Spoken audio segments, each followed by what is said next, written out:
back to another lesson, and today I want to show you this really cool lick that I learned from listening to one of the grand masters of jazz guitar, Bire, Lagre, and it's this rhythmic trick, this like, it sounds so cool, and I first heard him do it in the introduction of Made in France, one of his compositions. Let's break this down really quick. It's actually just 3 movements, one after the other. The first is a downstroke. The second is a percussive tap with your first finger. And the last maneuver is an upstroke.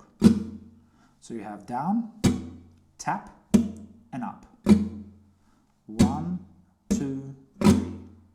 1, 2, 3. It's done rhythmically like a triplet, like 1 triplet, 2 triplet, 1 triplet, 2 triplet. So you have this like...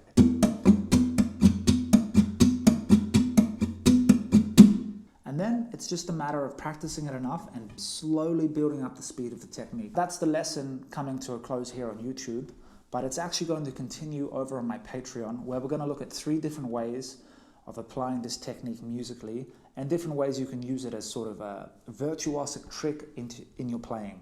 So if you want to have a look at that, click the link in the description. Don't forget to subscribe to my channel, and I really hope you enjoyed this video, and I'm looking forward to seeing you at the next one. See you later.